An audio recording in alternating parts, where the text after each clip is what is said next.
The afternoon sun streamed through the tall windows of the Wellington Hotel, casting golden squares on the polished marble floor. Raymond Torres moved his mop carefully across the surface, taking care not to leave even a single streak behind. At 58 years old, his back sometimes ached from the constant bending, but he never complained. 23 years of working as a janitor at this fancy hotel had taught him that good work spoke for itself. "Hey, Ray," called out Tina from the reception desk, her friendly voice echoing in the grand lobby. "Looking sharp today." Raymond smiled and adjusted his navy blue uniform. It wasn't anything special, just the standard hotel maintenance outfit with Wellington Hotel embroidered above the pocket. But he always made sure it was clean and properly ironed. "Thanks. Tina, big event tonight, right?"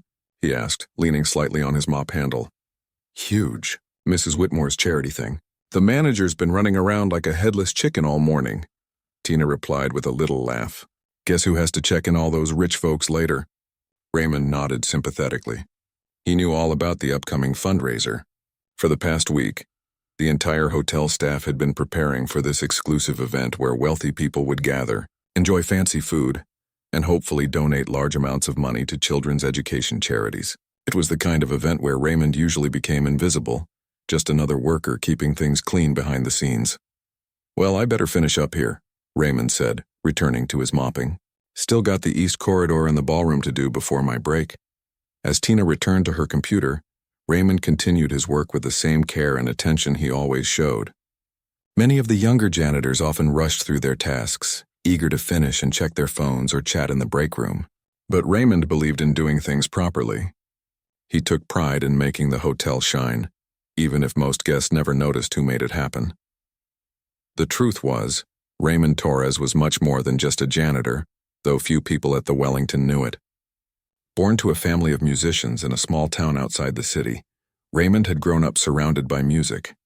His father had played violin in a local orchestra, and his mother taught piano lessons from their modest living room. Their house may have been small, but it was always filled with beautiful sounds. Raymond paused his mopping for a moment, looking at his weathered hands. Those same hands had once danced across piano keys with such skill that his mother's teacher colleagues had called him a prodigy. By age 12, he could play Beethoven's Moonlight Sonata from memory. By 15, he was performing Chopin at recitals that left audiences misty-eyed. "Mr. Torres, when you're done there, could you please check the ballroom? I think someone spilled something near the stage area," called Mrs. Chen, the head of housekeeping, interrupting his thoughts. "Yes, ma'am. I'll head there next," he replied respectfully, even though they'd worked together for over 20 years.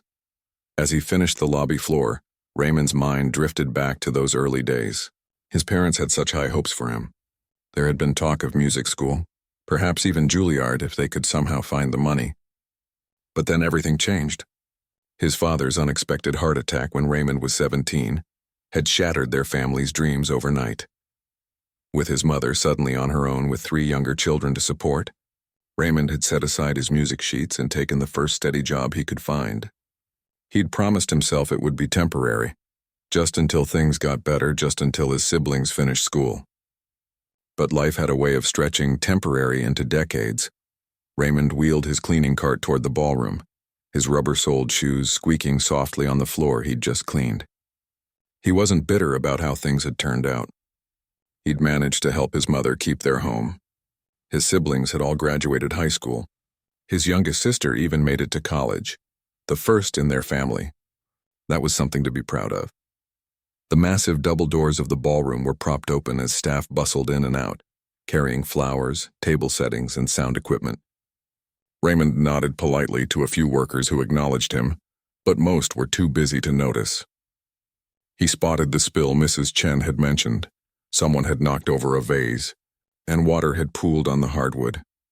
As he soaked up the water and checked for damage to the floor, Raymond glanced at the stage area where workers were setting up for the evening's entertainment. A magnificent grand piano had been delivered that morning, a Steinway he could tell even from a distance. It was glossy black and positioned perfectly center stage, commanding attention even in the empty room. Raymond felt that familiar tug in his chest, a mixture of longing and something like grief for a path not taken. It had been years since he'd played on anything so fine. His own piano, A used upright he'd purchased for $300 from a family moving out of his apartment building had been sold 7 years ago when his building increased the rent. There simply hadn't been room in the budget for luxuries. Need any help with that, Ray? Asked Jorge, another maintenance worker who'd started at the hotel a few years back. Raymond shook his head. Just about done. Thanks, though. Jorge lowered his voice. Heard the pianist canceled. Some stomach bug or something. Manager's freaking out trying to find a replacement last minute. That's too bad, Raymond said, trying to sound casual while his eyes stayed fixed on the piano. Hard to find someone good on such short notice. Yeah, especially for this crowd. Real snobby types, Jorge said with a slight eye roll. Anyway, I gotta fix that wobbly table in the corner. Catch you later. After Jorge walked away, Raymond finished cleaning the spill area and found himself alone in the ballroom for a brief moment, as the staff had moved to the kitchen for a quick meeting. The piano seemed to call to him from across the room. Before he could think better of it, his cleaning cart was parked against the wall, and his feet were carrying him toward the stage. Standing beside the magnificent instrument, Raymond felt like he was in the presence of an old friend. His fingertips tingled with the desire to touch the keys. He glanced around, still alone. What harm could it do? Just one quick moment to remember what it felt like. No one would know. Gently, he lowered himself onto the bench, his uniform pants crinkling slightly. The keys were cool and smooth under his work-roughened fingertips. He didn't press down, just let his fingers rest there, remembering. 23 years at the hotel, and he'd never once given in to this temptation. Raymond closed his eyes and remembered his mother's voice. Music isn't just in your fingers, Ray. It's in your heart. As long as your heart beats, the music stays with you. His heart was certainly still beating, sometimes aching with the music trapped inside it. He wondered if she was right. If after all these years the music was still there, waiting. A crash from the kitchen startled him, and Raymond quickly stood up, straightening his uniform. He hadn't played a note, but somehow even touching the piano felt like crossing a line. What was he thinking? People like him didn't belong on stages in places like this. He knew his place, and it was behind a mop or a vacuum, not a piano. As he hurried back to his cleaning cart, Raymond didn't notice Mr. Wilson, the hotel manager, watching him from the doorway with a curious expression. The rest of Raymond's afternoon passed in the usual routine, cleaning bathrooms, vacuuming hallways, emptying trash bins. But his mind kept returning to that piano, to the feel of those keys beneath his fingers. It had awakened something in him that he'd tried for years to keep dormant.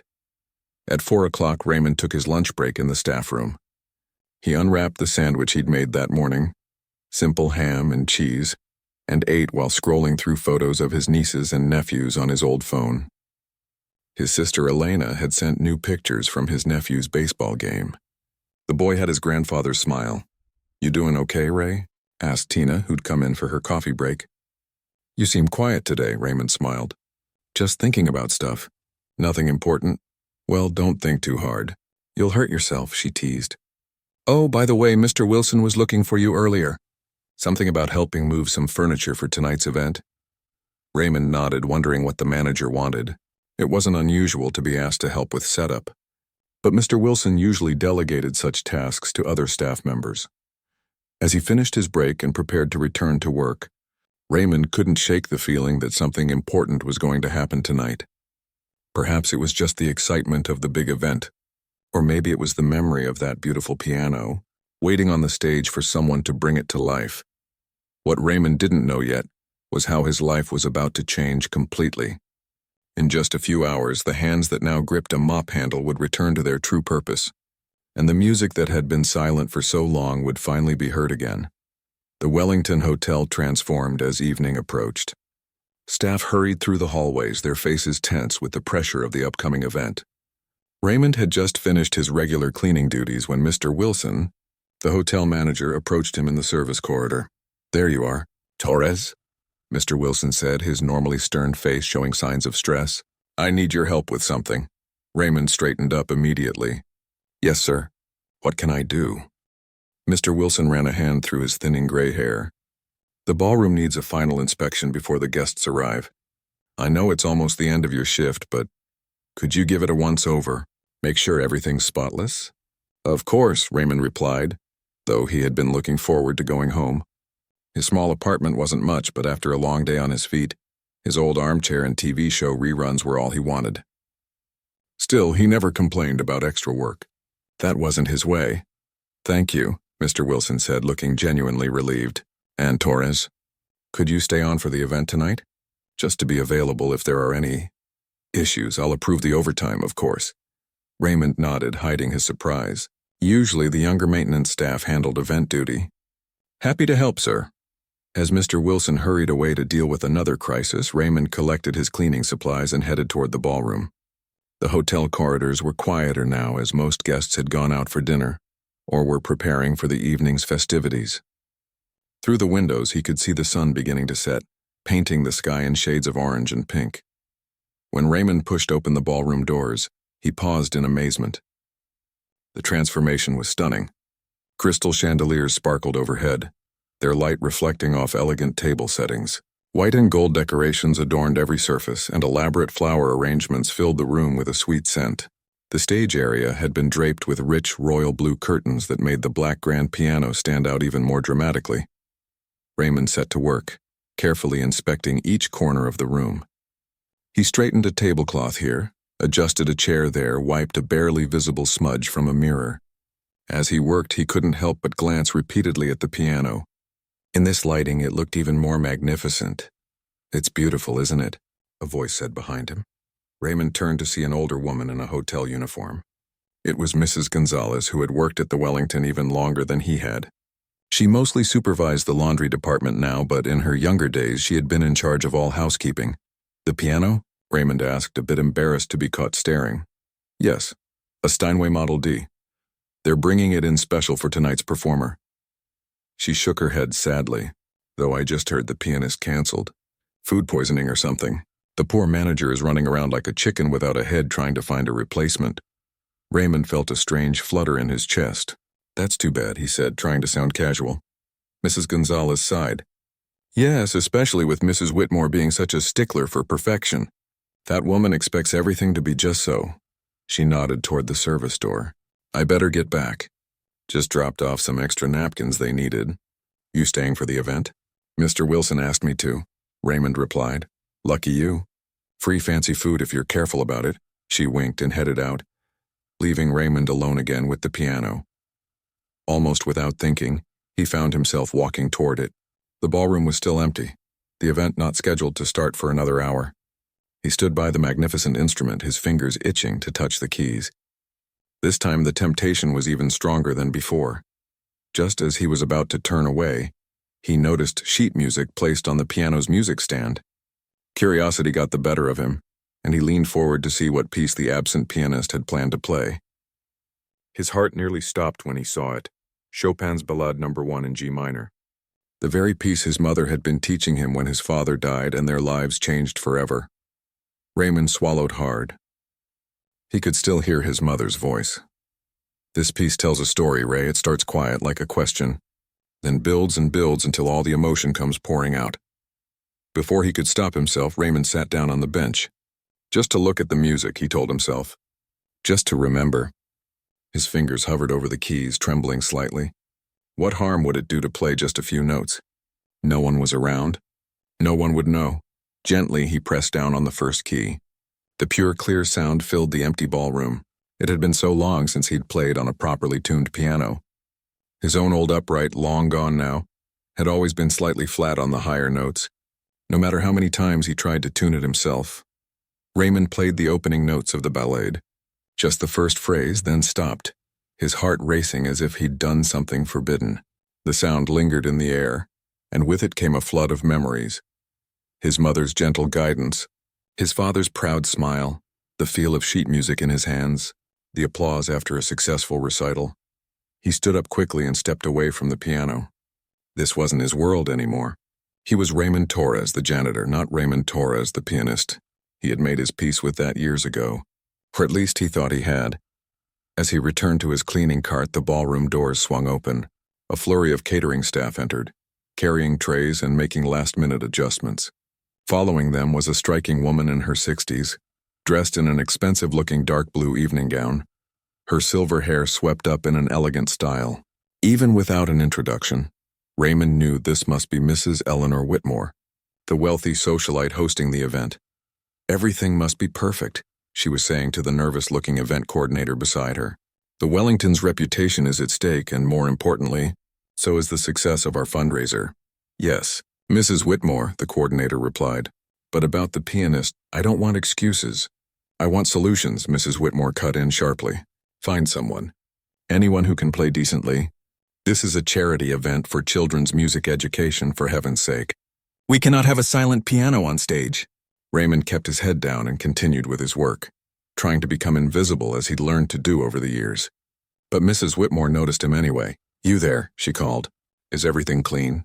I want this room spotless. Yes, ma'am, Raymond replied respectfully. Just doing a final check now. She gave him a quick once-over, the kind of look that didn't really see him as a person, just as a function. Good. Carry on.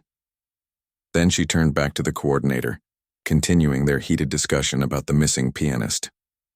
Raymond finished his inspection quickly and wheeled his cleaning cart toward the exit. As he pushed through the service doors, he nearly bumped into Mr. Wilson, who was pacing in the hallway, phone pressed to his ear. No, that won't work. Yes, I understand it's last minute. Is there absolutely no one else available?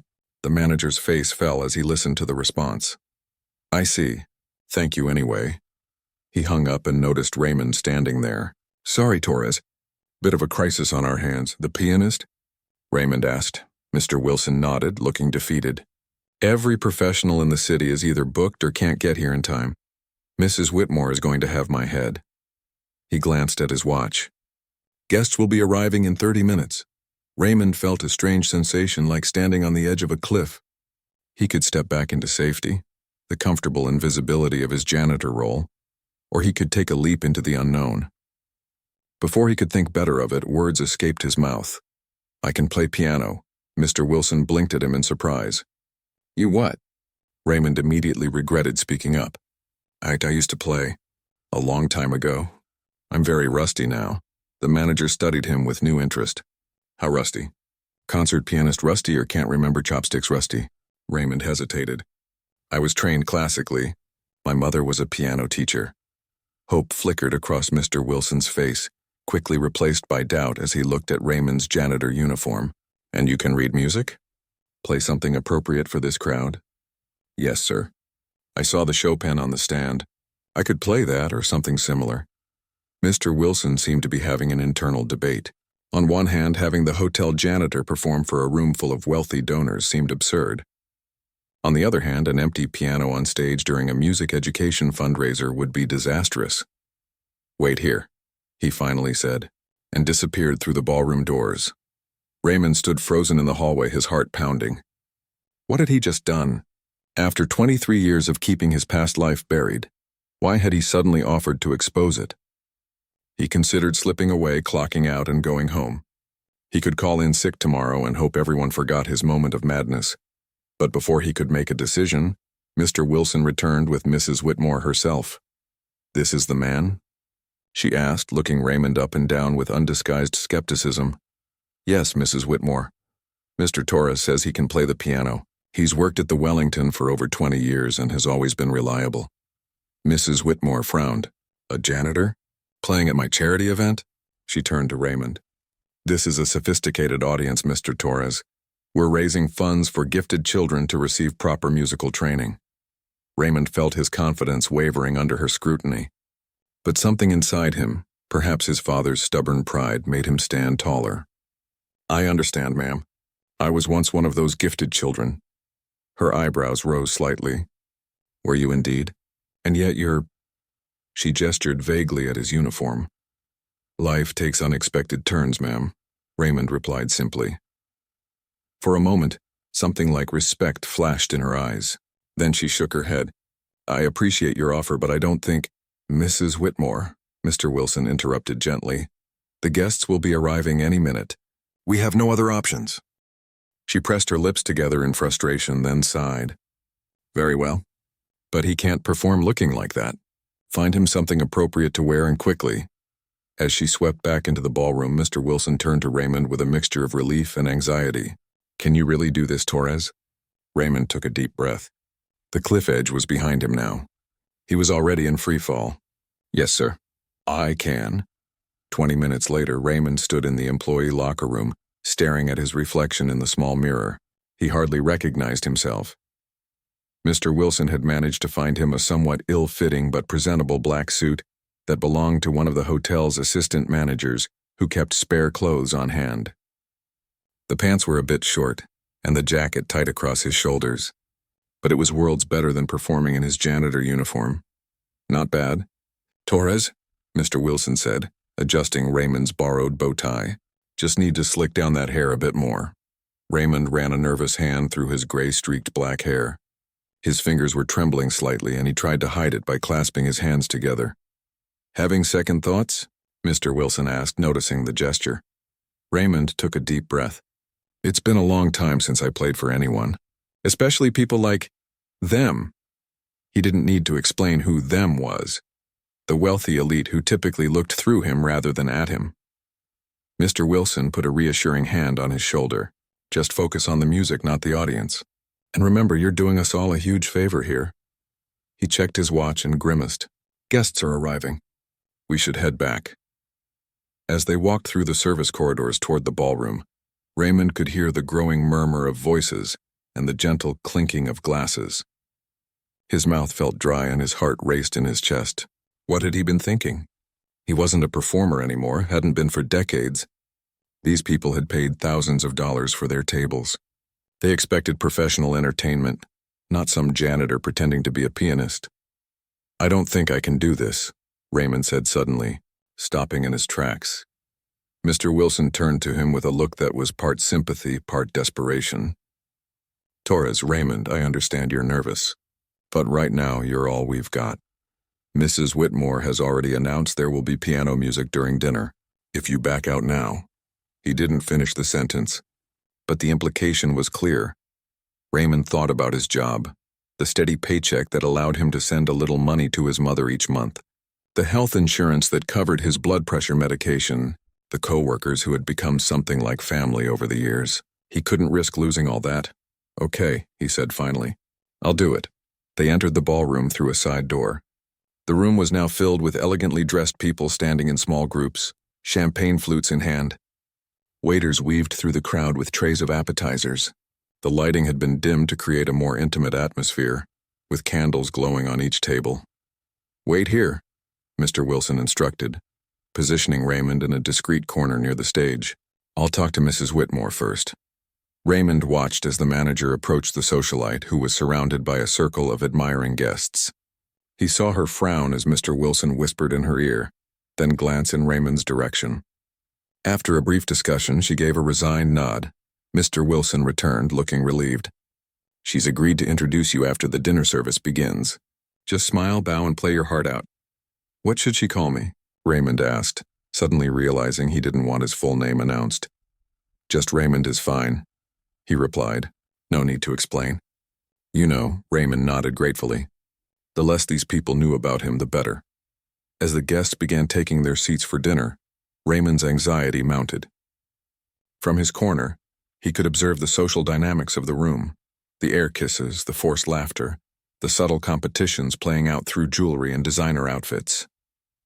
This was a world he had glimpsed only from the outside, while pushing a vacuum or carrying a toolbox. He spotted Mrs. Whitmore making her way to the small podium set up beside the stage. She tapped the microphone and the room gradually fell silent. "Ladies and gentlemen, welcome to the 10th Annual Wellington Charity Gala," she began, her voice smooth and practiced. "Tonight we gather to support the Children's Music Education Initiative, a cause very dear to my heart," she continued with her prepared speech, thanking sponsors and explaining the program's mission to provide instruments and lessons to underprivileged children with musical talent. The irony wasn't lost on Raymond. If a program like this had existed when he was young, perhaps his life would have taken a very different path. "Unfortunately," Mrs. Whitmore continued, "our scheduled pianist has fallen ill and couldn't be with us tonight." There were disappointed murmurs from the crowd. "However, we're fortunate to have found a last-minute replacement who has kindly agreed to provide some background music during our meal." She gestured toward Raymond's corner. "Please welcome Raymond." The applause was polite but lukewarm as Raymond made his way to the stage. He could feel eyes on him, assessing him, perhaps wondering why he looked so out of place. The borrowed suit suddenly felt even tighter, and he resisted the urge to tug at the collar. As he approached the piano, he caught snippets of whispered conversations. "Who is he? I've never heard of him before. Must be some local teacher or something. Rather last minute, isn't it? I hope he's at least decent." Raymond sat down at the bench and adjusted its height. The stage lights felt hot, and a bead of sweat trickled down his back. He placed his hands on the keys, surprised to find them steady now. The familiar feel of the smooth ivory beneath his fingers brought a strange sense of calm. This, at least, was familiar territory. He began with something simple, a gentle Debussy piece that wouldn't demand too much attention during dinner. The first few notes came out tentatively, but soon his fingers remembered their old paths. The music flowed more naturally, and Raymond felt himself relaxing into the performance. After finishing the Debussy, he transitioned into a Bach piece, then a light Mozart sonata.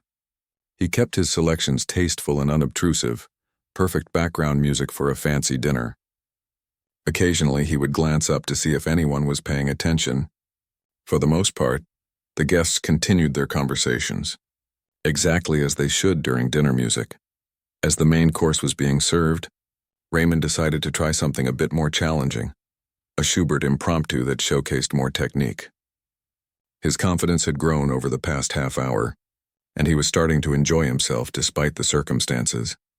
During a brief pause between pieces, Raymond heard the distinctive sound of a champagne cork popping nearby, followed by laughter.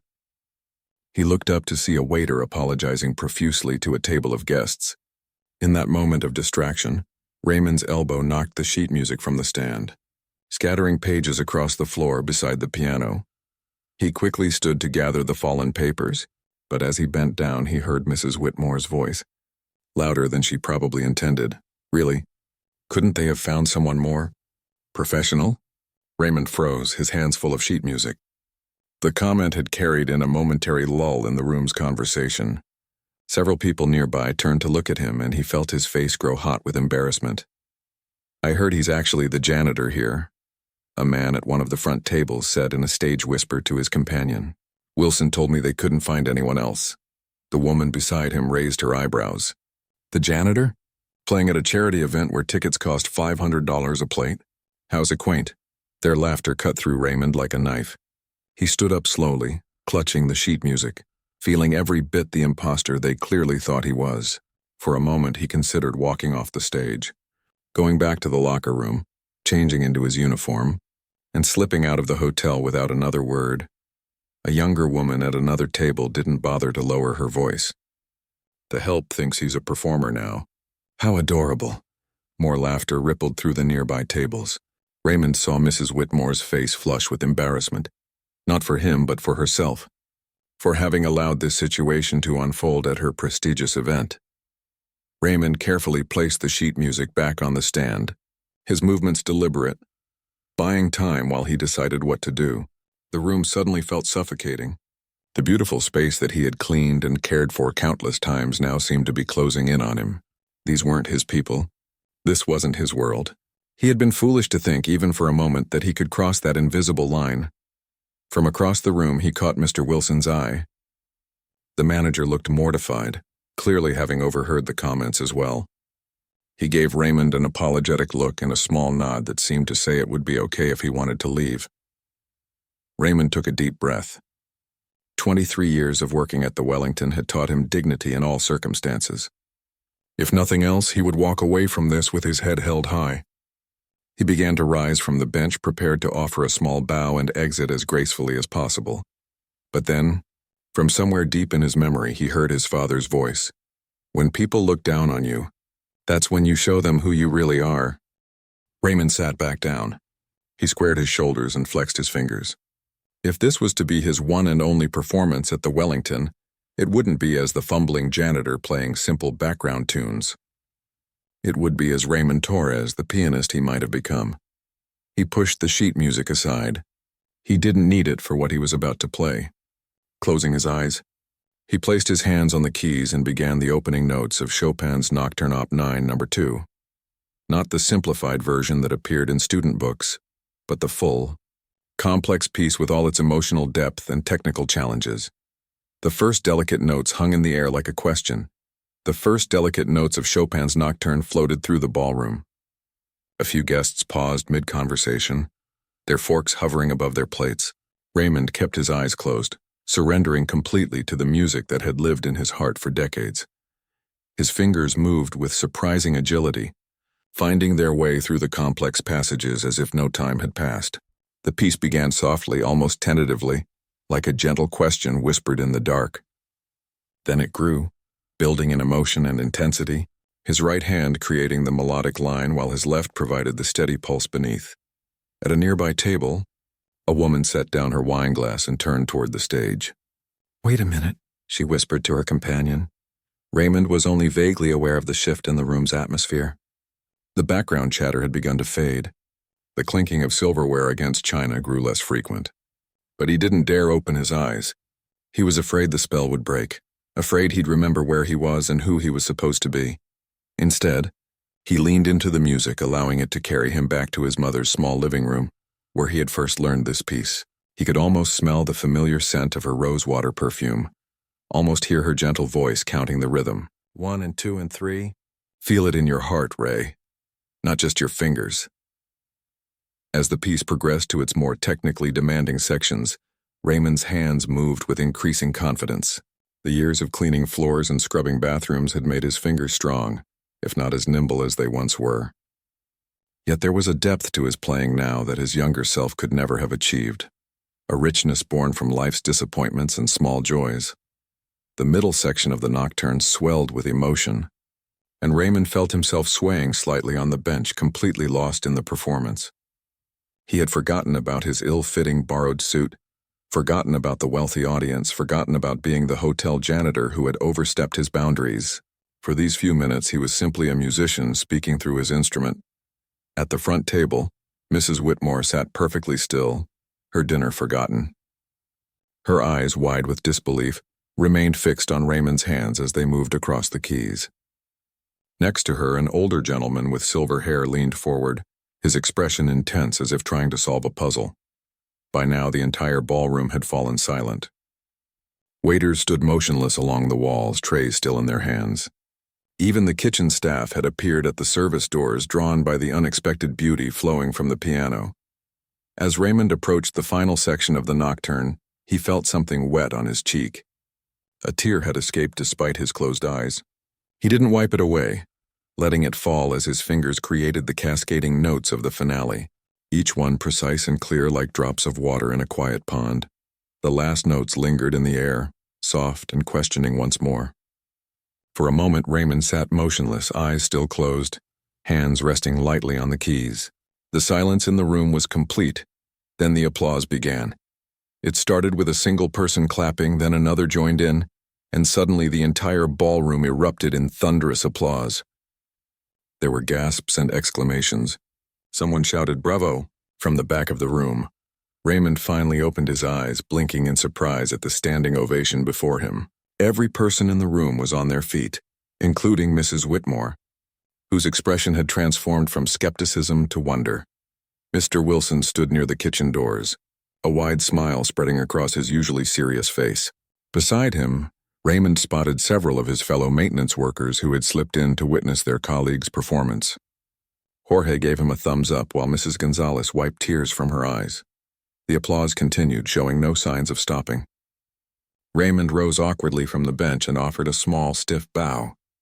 He had never been comfortable with attention, and after decades of learning to be invisible, this moment felt almost overwhelming. Mrs. Whitmore approached the stage, gesturing for the microphone. As the applause finally began to quiet, she spoke, her voice carrying a warmth that had been absent before. "Ladies and gentlemen, I believe we've just witnessed something truly extraordinary." She turned to Raymond, genuine curiosity in her eyes. "Raymond, that was remarkable.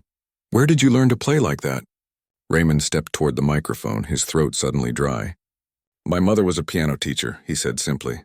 The words came out rough and quiet. "And you work here at the Wellington?" she pressed, still seeming unable to reconcile his talent with his position. Raymond nodded. "Yes, ma'am. For 23 years now, a murmur ran through the crowd. The same people who had laughed at him minutes earlier now looked at him with newfound respect and more than a little shame. 23 years, Mrs. Whitmore repeated thoughtfully. She glanced back at the crowd, then at Raymond again. I think I speak for everyone when I say we'd be honored if you would continue playing for us tonight. Before Raymond could respond, the silver-haired gentleman from Mrs. Whitmore's table approached the stage. If I may, he said, his deep voice carrying easily across the room. I'm Dr. Thomas Green, director of the City Symphony Orchestra. Raymond felt his heart skip a beat. Dr. Green was a legendary figure in the classical music world. Raymond had read about him in the newspaper culture section that he sometimes skimmed during his lunch breaks. That was the finest interpretation of Chopin's Nocturne I've heard in years. Dr. Green continued. It had something many technically perfect performances lack, genuine emotion. He looked directly at Raymond. Would you consider playing something else for us? Perhaps the Ballade No. 1? I noticed the sheet music on the stand earlier. Raymond swallowed hard. The Ballade was far more demanding than the Nocturne, a test of both technical skill and emotional range. It had been his father's favorite piece, the one he had been working on when their family's world changed forever. It's been many years since I've played it, Raymond admitted. Dr. Green nodded understandingly. Music is like language, we never truly forget it. It just waits in our hearts until we need it again. Raymond felt a surge of emotion at those words. They echoed what his mother had always told him. He looked out at the expectant faces so different from how they had looked at him just a short time ago. Then his eyes found his co-workers by the kitchen doors, the people who knew him as Raymond the janitor, the quiet man who kept to himself and always did his job well. There was pride in their eyes now and something like wonder. I'll try, he said finally. As Raymond returned to the piano bench, the room fell silent once more. He took a deep breath, placed his hands on the keys and began to play the opening notes of Chopin's Ballade No. 1 in G minor. The piece started gently, almost like a folk song, before gradually building to passages of incredible complexity and emotional power. Despite the years of absence from serious playing, Raymond's fingers seemed to remember every note. Where they faltered, his heart filled in the gaps. The music flowed through him like a river breaking through a dam, carrying with it all the dreams he had set aside, all the paths not taken, all the quiet moments when he had heard melodies in his head while mopping floors or fixing leaky faucets. As he played the thunderous, cascading sections of the piece, Raymond felt as though he were telling his life story through the keys.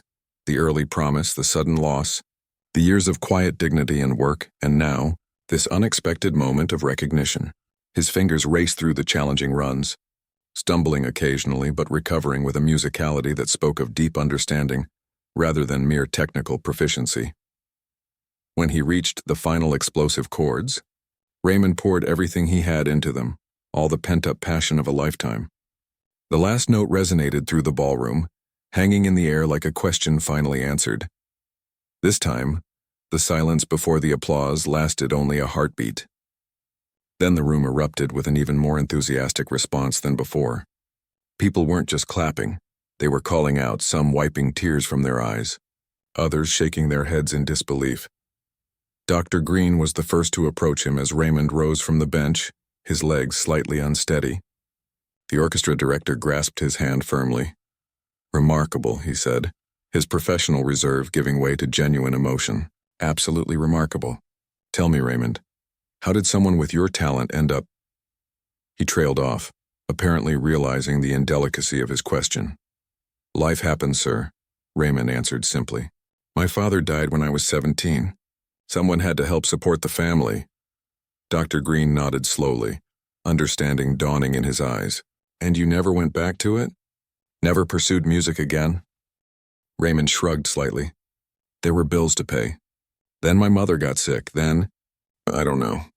The years just passed. He looked down at his hands, strong, capable hands that had cleaned and fixed and carried for 2 decades. I still played sometimes on an old upright I had, but I had to sell it a few years back when my rent went up. A look of decision crossed Dr. Green's face. Well, it seems to me that the Children's Music Education Initiative has just found its perfect example of why our work matters. He turned to Mrs. Whitmore, who had been listening to their conversation. Wouldn't you agree, Eleanor? Talent like this should never be lost due to financial circumstances. Mrs. Whitmore nodded, a new respect in her eyes as she looked at Raymond. Indeed, I believe our fundraising efforts tonight have found their inspiration. She turned to address the crowd who were still buzzing with excitement. Ladies and gentlemen, I think we've all witnessed something truly special this evening. A reminder of why we're here. Why this cause matters so deeply. As she continued her speech, Raymond stood awkwardly at the side of the stage, overwhelmed by the attention and unsure what would happen next. Mr. Wilson appeared at his elbow. You never told me, the manager said quietly. All these years and you never said a word about being able to play like that. Raymond gave a small, sad smile. No one ever asked. The remainder of the evening passed in a blur for Raymond. After his performance of the Ballade, Mrs. Whitmore insisted he play several more pieces during the dessert course. His fingers were starting to ache, unused to such extended playing after years of manual labor, but he couldn't bring himself to stop. Each song felt like reconnecting with an old friend. The guests, now completely captivated by his story and talent, requested their favorites. He played Beethoven, Mozart, more Chopin, and even improvised a bit when someone asked for a piece he didn't quite remember. The faces that had looked through him for years now watched him with rapt attention. During a brief break while coffee was served, Raymond stepped away from the piano to rest his hands. He found himself surrounded by guests eager to speak with him. Their questions came rapid fire. Where did you study? Have you played professionally before? Do you teach? Raymond answered as simply as he could, explaining that his mother had been his only teacher, that he had never studied at a conservatory or played professionally. The guests looked at him with expressions ranging from admiration to disbelief to something that made him uncomfortable, pity. A woman in a sparkling dress touched his arm. What a waste, she said, though he didn't think she meant to be unkind. All that talent hidden away for so long. Before Raymond could respond, Dr. Green appeared at his side. Not a waste at all, he said firmly. Music is never wasted, even when it's played only for oneself. He nodded toward the refreshment table. Raymond, would you mind joining me for a moment? I'd like to discuss something with you. Grateful for the rescue, Raymond followed the orchestra director to a quiet corner of the ballroom. Dr. Green handed him a cup of water, which Raymond accepted gratefully. His throat was dry from the tension and excitement. You have an extraordinary gift, Dr. Green said without preamble. I've been in music for 40 years, and I rarely hear playing with such natural emotion. Thank you, sir, Raymond replied, unsure how else to respond to such praise from someone of Dr. Green's stature. I understand that life took you in a different direction, the director continued, but it's never too late to reconnect with music on a deeper level. Our orchestra runs a community program, classes, workshops, performance opportunities for talented amateurs and those returning to music after time away. Raymond stared at him, trying to process what he was hearing. You think I should join a program like that? I think you should consider teaching in it, Dr. Green replied with a small smile. Your story, your journey back to music, could inspire so many others who believe their chance has passed. Before Raymond could respond to this unexpected suggestion, Mrs. Whitmore approached them, accompanied by several well-dressed board members of her charity foundation. Raymond, she said, her tone warmer than it had been at the beginning of the evening, we've been having the most interesting discussion about you. Raymond shifted uncomfortably. He wasn't used to being the center of attention, especially not among people like these. Ma'am?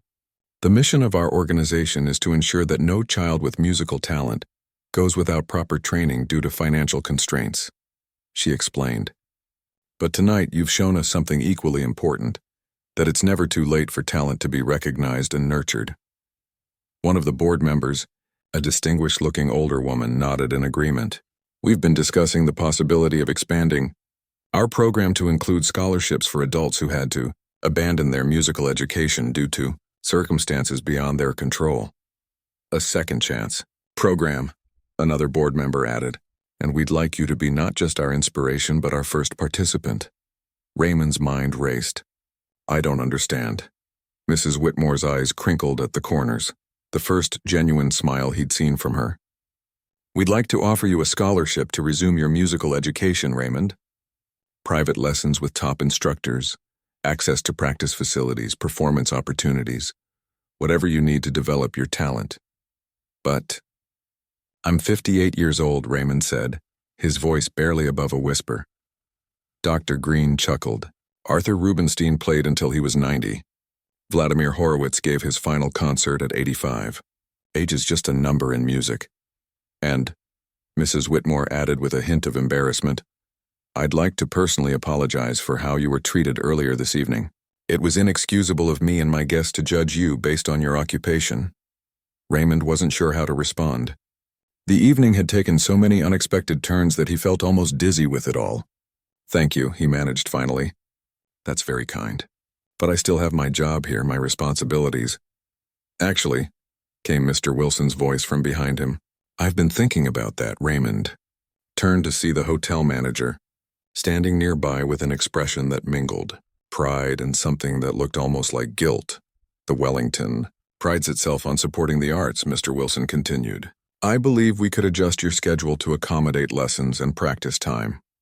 Perhaps even create a new position for you, our resident pianist for special events, with maintenance duties only as needed. Raymond blinked rapidly, trying to hold back the emotion that threatened to overwhelm him. After decades of pushing his dreams aside, of accepting that his path had been permanently altered, the possibility of a different future was almost too much to comprehend. I don't know what to say, he admitted. Dr. Green patted his shoulder. Say yes, Raymond. Say yes to the music that's clearly been waiting for you all these years. Before Raymond could respond, a commotion at the ballroom entrance caught everyone's attention. An elderly woman in a simple but elegant dress stood in the doorway, leaning on the arm of a younger man who resembled Raymond around the eyes. Mom, Raymond gasped, moving toward her. Miguel, what are you doing here? His mother's eyes were bright with unshed tears. We came to hear you play, mijito. Your friend Jorge called Miguel and told him what was happening. Raymond looked back to see Jorge standing by the service doors, giving him a thumbs up. His co-worker must have called Raymond's nephew the moment he realized what was unfolding. Raymond embraced his mother gently, mindful of her fragile frame. How did you get here so quickly? Miguel drove like a madman, she said with a soft laugh. But I wouldn't have missed this for the world. To hear you play again on a proper piano. She reached up and touched his face, her aged hands soft against his cheek. I always knew you had it in you still. The music never leaves, Raymond. I told you that, remember? I remember, Mama, he whispered. Dr. Green approached them respectfully. Mrs. Torres, I'm Thomas Green with the City Symphony. Your son has extraordinary talent. He must have been an exceptional teacher. Raymond's mother beamed with pride. He was an exceptional student. Even as a little boy, he didn't just play the notes, he felt them. That's something you can't teach. As the three of them talked, Raymond noticed the other guests watching with interest, but their expressions had changed completely. Where there had been dismissal and then pity, there was now respect. He was no longer invisible to them. Mrs. Whitmore approached his mother with unusual deference. We've just offered your son a scholarship to resume his musical training, Mrs. Torres. I hope you'll encourage him to accept. Raymond's mother looked at him with a question in her eyes. I don't know, Mama, he said honestly. It's been so long, and I'm not young anymore. But you're still Raymond, she replied simply. And Raymond was meant to make music. The crowd around them had grown quiet, waiting for his answer. Raymond looked from his mother to Miguel, to Dr. Green, to Mrs. Whitmore, and finally to Mr. Wilson and his co-workers who had supported him for so many years. Maybe, he said finally. I could try. The room broke into spontaneous applause once more. Would you? Mrs. Whitmore hesitated, then continued. Would you honor us with one final piece tonight, Raymond? Perhaps something of your choosing this time? Raymond nodded, suddenly knowing exactly what he wanted to play. As he returned to the piano, the guests resumed their seats, their desserts forgotten. His mother was escorted to a place of honor at the front table, where she sat with tears of joy streaming down her face. Raymond adjusted the bench and took a deep breath. Then his fingers found the keys, and the opening notes of Debussy's Clair de Lune filled the room. It was his father's favorite piece, the one that had always made his mother cry happy tears when Raymond played it as a boy. The gentle, dreamy melody seemed to transform the ballroom into something magical. Raymond played with his eyes open this time, watching his mother's face as the music enveloped them all. The technical challenges of the piece, the delicate arpeggios, the subtle dynamics, and came naturally to him now, as if his hands had never forgotten. As the final notes faded away, there was a moment of perfect silence. Then as one, the entire room rose to their feet. The standing ovation wasn't just polite this time. It was thunderous, filled with genuine emotion. Several people were openly weeping, moved by both the music and the story behind it. Raymond stood and bowed deeply, first to the audience and then, with special reverence, to his mother. The applause continued as Mrs. Whitmore returned to the microphone. "Ladies and gentlemen," she announced, her voice thick with emotion, "I am proud to tell you that tonight's gala has raised more money for music education than any previous year. And I am even prouder to announce the establishment of the Raymond Torres Second Chance Scholarship, which will help talented individuals who had to set aside their musical dreams due to financial hardship." The applause grew even louder. Raymond felt Miguel's arm around his shoulders and saw his mother's proud smile. For the first time in decades, he allowed himself to imagine a different future, one filled with music, teaching, perhaps even performing. He thought about the janitor uniform hanging in his locker, the mop and bucket that had been his constant companions for 23 years. They had given him stability, dignity, a way to support his family. He would never be ashamed of that work, but now it seemed life was offering him a chance to reclaim the path he had reluctantly abandoned so long ago. As he looked out at the sea of faces, the wealthy donors, his co-workers, his family, his new supporters, Raymond realized that the line that had separated these worlds for so long had begun to blur. Through music, he had found a way to bridge that gap, to be seen and heard for who he truly was, and in that moment, standing in the warm glow of recognition and possibility, Raymond Torres was no longer just the Wellington Hotel janitor. He was at last a pianist again.